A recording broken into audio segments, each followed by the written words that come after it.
வணக்கம். நான் தான் உங்கள் அக்கரையாரம் பேசுகிறேன். இன்றைக்கி ஒரு குட்டி கதை சொல்ல போகிறேன். ஒரு ஊரில் ஒரு கணவன் மனைவி இருந்தாங்க. அந்த கணவன் மனைவிக்கு ஒரு குழந்தை. அந்த குழந்தை சின்ன வயசாக இருக்கும்போதே அவருடைய மனைவி இறந்துடுறாங்க. சரி, அந்த குழந்தையை பராமரிக்கிறதுக்காக அவர் ஆண் குழந்தை பராமரிக்கிறதுக்காக அவர் இன்னொரு கல்யாணம் பண்ணிக்கிறாரு. இன்னொரு கல்யாணம் பண்ணிட்டு இருக்காரு. இப்படி இருக்கும்போது அவங்களுக்கு ஒரு பையனும் பொண்ணும் பிறகுறாங்க. மொத்தம் 3 குழந்தைகள் வளர்ந்துட்டே வராங்க.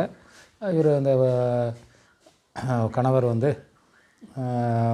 பொருள் ஈட்டுறாரு. பொருள் ஈட்டுதான் அவங்கவுங்களுக்கும் நல்லா சம்பாரித்து வைக்கிறாரு. சம்பாரித்து வச்சுருந்தாலும் அவர் கொஞ்சம் வயசான உடனே அவரும் இறந்து போயிடுறாரு. இந்த நேரங்களில் அவர் இருக்கும்போதே அந்த 2வது மனைவி முதல் மனைவியுடைய குழந்தை இருக்காங்க இல்லையா, அவர் ரொம்ப இம்சப்படுத்திகிட்டு இருப்பாங்க.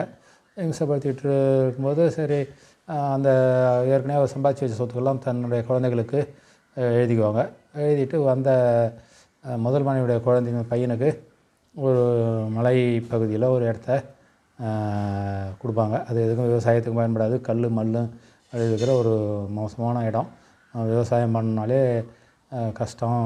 விவசாயம் பண்ணுறது ரொம்ப கஷ்டமான இடம் அது.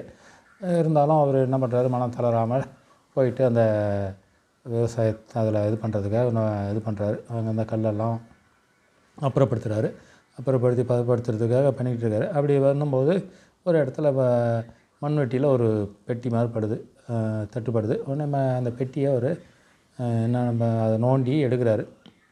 எடுத்து அதில் ஒரு டாக்குமெண்ட் இருக்குது. அந்த டாக்குமெண்ட்டில் பார்த்தா அந்த டாக்குமெண்ட்டு ஒரு நகர்ப்புறத்தில் இருக்கிற ஒரு பெரிய வீட்டினுடைய பத்திரம். அது இந்த பையன் பேரில் எழுதியிருக்கு. அந்த அந்த வீட்டு பத்திரத்தை பற்றிய தகவல் அந்த 2வது மனைவி அந்த பையனுடைய சித்திக்கு தெரியாது. இருந்தாலும் இதை அவங்க அப்பா எழுதி அதில் ஒரு லெட்டரும் வச்சுருப்பார். அந்த லெட்டரில் எழுதியிருப்பார், மகனே, உன்னுடைய சித்தி எப்படியா இருந்தாலும் உனக்கு இந்த எதுக்கும் பயன்படாத ஒரு இடத்த தான் கொடுப்பாங்கன்னு எனக்கு தெரியும். அதை நீ கண்டிப்பாக அதை பயன்பாட்டுக்கு கொண்டு வருவேன்றது எனக்கு தெரியும். அதனால தான் நீ இந்த இடத்த நோண்டும்போது உனக்கு கிடைக்கட்டுமே தான் அந்த பெட்டி வச்சுருக்க. அந்த பெட்டிக்குள்ளே இந்த பத்திரம் இருக்குது. அந்த பத்திரத்தில் ரொம்ப அதிகமான விலை உள்ள ஒரு வீடு, நல்ல நகர்ப்புறத்தில் இருக்கிற வீடு, அது உன்னுடைய பேருக்கு எழுதி வச்சுருக்கேன். நீ அதை சந்தோஷமாக எடுத்துக்கிட்டு அதை வச்சு வாழ்ந்துக்கோ அப்படின்ட்டு அவர் அதில் எழுதி வச்சுருப்பார். அப்புறம் இந்த விஷயம் 2வது மனைவிக்கு தெரியும்.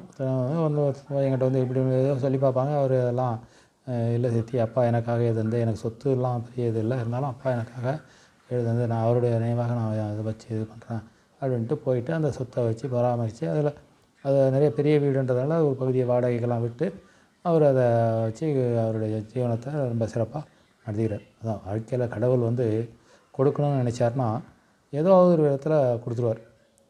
அவங்க அப்பா நல்ல எண்ணத்தோடு செஞ்சுருக்காரு. அவங்க சித்தி அந்த பையனோட சித்தி எப்படி கொடுமைப்படுத்தினாலும் கடவுள் ஒரு நல்ல வழியை காமிப்பார்ன்றது தான் அந்த கதையோட சுருக்கம். நன்றி, வணக்கம்.